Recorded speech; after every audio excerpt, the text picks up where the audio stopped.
नमस्कार. पितळवादा त्याच्यावरचा हा तिसरा एपिसोड.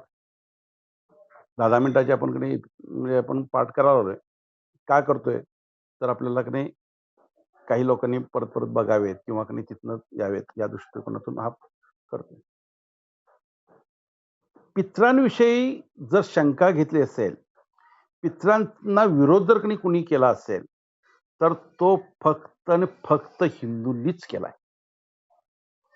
हा विरोध ना ख्रिश्चनांनी केलाय, ना मुस्लिमांनी केलाय, ना इतर समाजाने केला म्हणजे धर्माने केला. फक्त विरोध केला जातोय, तो हिंदूमध्येच केला जातोय. देव आहे. समाज ज्यावेळेला अशिक्षित होता, असं म्हणता येणार नाही आणि ते कधीच म्हणता येणार नाही. समाज हा पूर्वंपार हुशार आहे आणि तो शिक्षितच आहे. पण तो त्या भागामध्ये म्हणजे त्या विषयामध्ये मी तो पारंगत. ते लिहिता वाचता येत नसेल. एखाद्या व्यक्तीला लिहिता वाचता येत नाही, म्हणजे तो हुशार नाही, असं आपल्याला म्हणता येणार नाही. ह्या ठिकाणी जर का तुम्हाला जगाचा इतिहास घेतला, तर आम्हाला काय नाही दिसतंय काय? आणि ह्याच्यामध्ये हिंदूंमध्ये ही तफावत का आली? याचा विचार करूया. देव आहे म्हणणारे हेच आहेत. कोण? 3% वाले.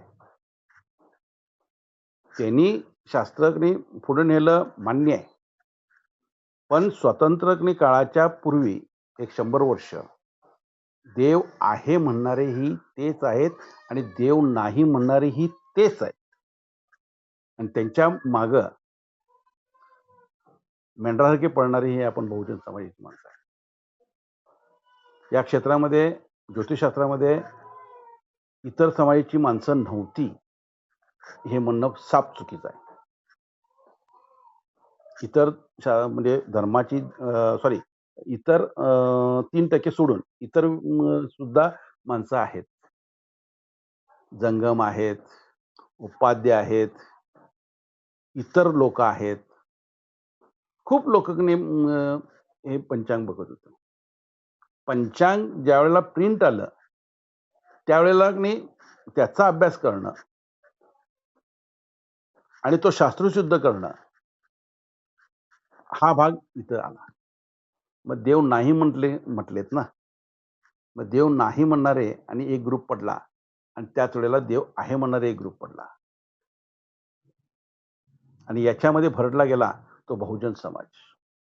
त्यांना काहीही फरक पडलेला नाहीये, लक्षात ठेवा.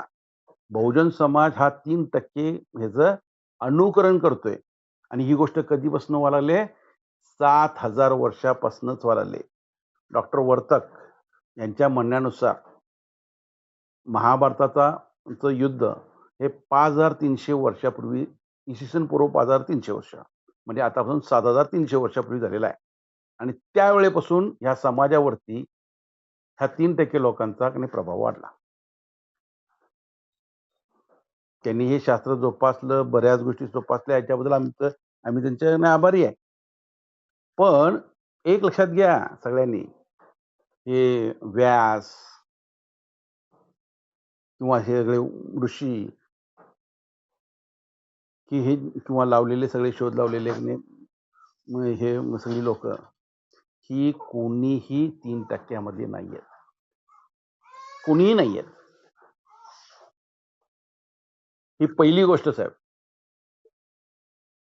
राम ना 3% मध्ये बसतोय, ना कृष्ण 3% मध्ये बसतोय, ना अर्जुन बसतोय, नाहीतर अन्य कोणी. हे सगळे बहुजन समाजाचे आहेत.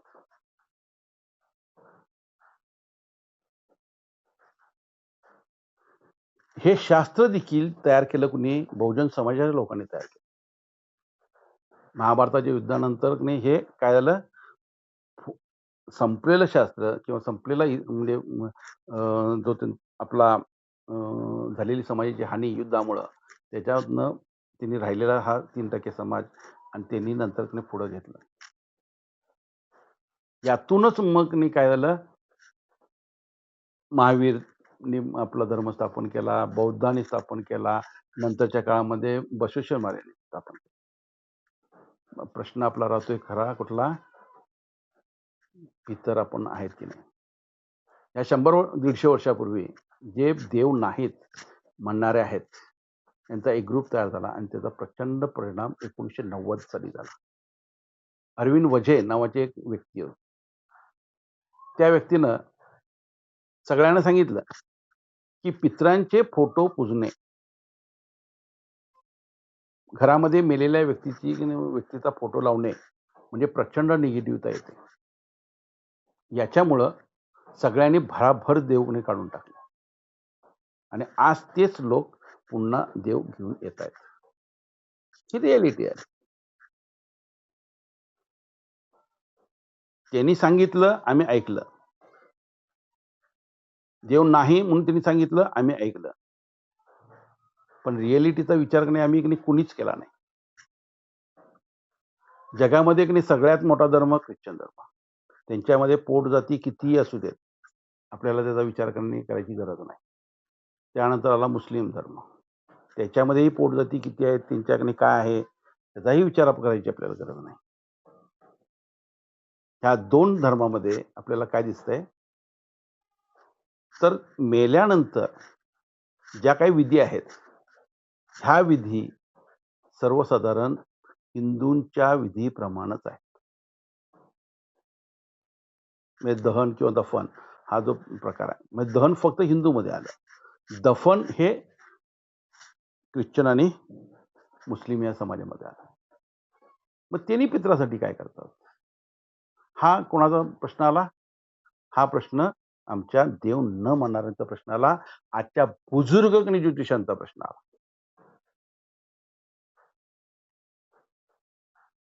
पण साहेब, दर रविवारी ख्रिश्चन आपल्या वडिलांच्या, आपल्या आईच्या, आपल्या नातेवाईकांच्या कबरीजवळ जातो, तिथं साफसफाई करतो, प्रेयर करतो. मुस्लिम लोक शुक्रवारी जातात, ख्रिश्चन लोक रविवारी जातात. घरामध्ये देखील त्यांची जी काही प्रार्थना आहे, प्रेयर आहेत, त्या देखील तिथं कोणासाठी केल्या जातात, मेलेल्या लोकांसाठीच केल्या जातात. चर्चमध्ये प्रार्थना केली जाते, ती सुद्धा त्याच पद्धतीने केली जाते. मुस्लिम समाजामध्ये देखील प्रार्थना केली जाते, ती देखील मेलेल्या लोकांसाठीच केली जाते. यांच्यामध्ये काही नमाज आहेत, त्याला नफिल नमाज म्हणतात, ते देखील पडून ते कोणाला बसले जातात, तर त्या पितरांना बसले जातात. त्या पितरांना जन्नत व्हावी, त्यांना हूर की परी मिळावी, हा आपला प्रश्न नाही आहे, पण त्यांची पूजा तिथं केली जाते. हे मूर्तीपूजक नाहीये. त्यामुळे त्यांच्याकडे असं काही आणून ठेवणं हा प्रकार नाहीये. पण त्यांच्यामध्ये असलेला महत्वाचा प्रकार कोणता, तर त्यांच्यामध्ये त्यांनी शुक्रवारी किंवा रविवारी त्यांच्या कब्रस्तानमध्ये जाणं हा सगळ्यात महत्वाचा प्रश्न आहे. मग आम्ही हिंदू लोक आम्ही काय करतो, आम्ही हिंदू लोक दशमीचे कार्यक्रम झाल्यानंतर कधीही स्मशानमध्ये जात नाही. जातोय? जात नाही आपण. दहन असू दे, दफन असू दे, तिसऱ्या दिवशी रक्षा विसर्जन असू दे, त्यानंतर 1, 2, 3, 4, 5, 6, 7, 8, 9, 10 दशमीचे कार्यक्रम झाले, स्मशान संपलं. त्यानंतर आपले घरातले कार्यक्रम सुरू झाले. त्यानंतर त्याला विधिवत भरणी श्राद्ध झालं आणि त्यानंतर त्याला विधिवत त्याला बोलवून घराकडे आणतात.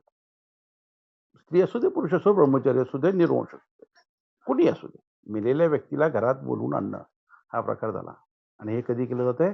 भरणी श्राद्ध झाल्यानंतर. मग 3.5 मुहूर्त, वासुशांती किंवा लग्न, याच प्रसंगाला हे पितर आणले जातात. इतर वेळेला पितर हे आणले जात नाहीत.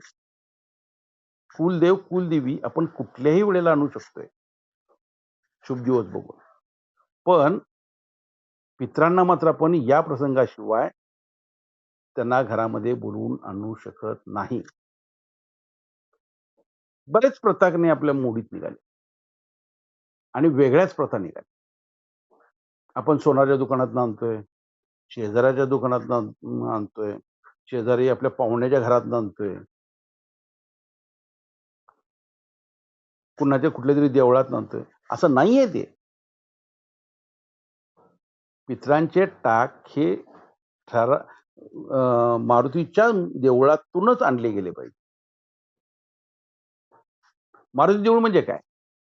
मारुतीचं देऊळ म्हणजे स्मशान आणि स्मशानच्या बाहेर असलेला मारुती. आमचे जे पितर आहेत, ते ज्यावेळेला की नाही स्मशानमध्ये आहेत, त्यांना बोलवून की नाही कुठून आणायचं आहे?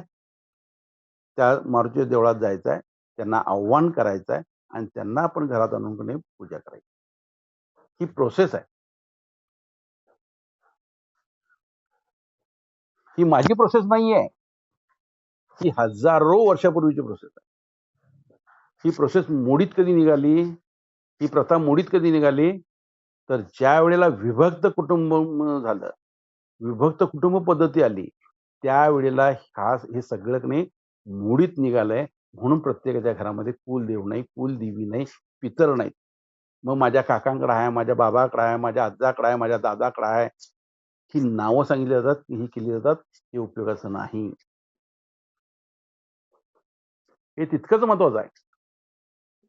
इतर धर्मामध्ये पितर कशा पद्धतीनं पूजले जातात याचा विचार करा, याचा अभ्यास करा. माझं कुठं चुकलं असलं तेही मला सांगा.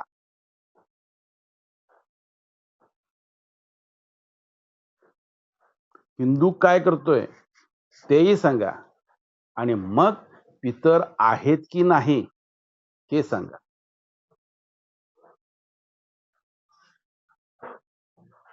पितर का आहेत? जग त्यांच्यासाठी काय करतंय? जगातले धर्म त्याच्यासाठी काय करतात? आपण हिंदू किती आहे? 100 कोटीच्या आत आहे. आणि ही संख्या त्या पितरांसाठी काय करते? आपण हिंदू आहे, ही हिंदूमध्ये पितरांची पूजा ही अत्यंत उत्कृष्ट पद्धतीने होते. का होते? त्यांना देव स्वरूपामध्ये आपण मानतो आणि देव स्वरूपामध्ये त्यांना पूजलं जाते. आता इथं वाद आणखी एक निर्माण झाला. देव आणि पितर. मग देवांबरोबर पितर कसे पूजायचे? नाही साहेब, पितर हे देवासारखेच आहेत. म्हणूनच त्यांना देव पितर म्हटलेलं आहे. आणि हे देव पितर कधी होतात? ज्या वेळेला भरणी श्राद्ध होतं. भरणी श्राद्ध कधी होतं? मेल्यानंतर, वर्ष श्राद्ध झाल्यानंतर येणाऱ्या भरणी नक्षत्रावर, महालयातल्या भरणी नक्षत्रावरती भरणी श्राद्ध झाल्यानंतर मग तो देव पितर होतोय. तोपर्यंत तो कोण असतोय? पितर असतोय. मगाशी मी तुम्हाला सांगितलं पितरवादा म्हणजे एखादी व्यक्ती जर देवपितर झालेलीच नसेल तर इथं पितरवादा दिसते. तो देवपितर मध्ये आला पाहिजे. देवपितरवादा कधी येते? आम्ही टाक पुजलाय, आजोबांचा पुजलाय, पंजोबांचा पुजलाय, पण काही कारणानं जर तो एखादा टाक म्हणजे एखादी मूर्ती ती जर हरवली गेली किंवा चेपली गेली, विसर्जित केली गेली, तर त्यावेळेला पुजलेला असलेला टाक जर बाजूला झाला तर त्याला देवपितरवादा सुद्धा म्हणजे तो योग येतोय. या पद्धतीच्या ज्या काही गोष्टी आहेत त्याचा विचार आपल्याला शास्त्रीय दृष्टिकोनातून केला पाहिजे. आणि पत्रिकेमध्ये तुम्हाला सगळेच्या सगळे योग या दिसतात. हा जो 7/12चा उतार आहे तो कधीही खोटं बोलत नाही आणि जातक कधीही खरं बोलत नाही. त्या जातकाला स्वतःच काय करायचे असतात? माझी मी मोठा असं म्हणायचं असते. बाबा तू खरोखर मोठा आहेस, आम्ही तुला काही बारकं म्हणत नाहीये, कारण तू देणार आहेस त्याच्यावरती आमचं घर चालणार आहे, मला मान्य आहे. पण तुझं सगळं जर चांगलं जर असतं तर तू नाही कुठं सोनारच्या दुकानात गेला असतास, कारण तुझ्याकडे पैसे आहेत, तू सोनारच्या दुकानात गेला असता. तू ज्योतिषांचं उंबरं झिजवला नसतास, हे लक्षात ठेवायचं. म्हणजे जुनी एक म्हण आहे, ताकाला जायचं आणि मोगाला पोहायचं. हा प्रकार ज्योतिष म्हणजे कोण जो करतोय, जातक करतोय. आणि ही गोष्ट कुणी लक्षात ठेवली पाहिजे? ज्योतिषानं लक्षात ठेवली. पितर साठी आपण जी पूजा करतो, इतर धर्मीय कशी करतात, आपण कशी करतो, याच्यामध्ये जरूर फरक आहे. ख्रिश्चनमध्ये आणि मुस्लिममध्ये सेम प्रकार आहे. त्यांच्यामध्ये फारसा फरक नाही आहे. पण हिंदूमध्ये मात्र आपला खूप फरक आहे. याचा विचार तुम्ही करा. याच्या ज्या पद्धती आहेत त्याचा अभ्यास करा. ह्या सगळ्या गोष्टी आपल्याला कुठे दिसतात? ह्या वेद, उपनिषदे यांच्यामध्ये दिसतात. मी बऱ्याच आमच्या विद्यार्थ्यांना कोकणामध्ये देखील फिरवलंय. तिथं गाव रहाटी कशी चालते, ते 12 देव कसे चालतात, ही मी तिचं वर्णन करून प्रत्यक्ष दाखवून केलेलं आहे. कृपया गैरसमज करू नका. शास्त्रशुद्ध अभ्यास करा आणि अभ्यास करून सांगा, हे तुझं इथं चुकलं म्हणून. खरोखर सांगा, मला त्याची गरज आहे. धन्यवाद.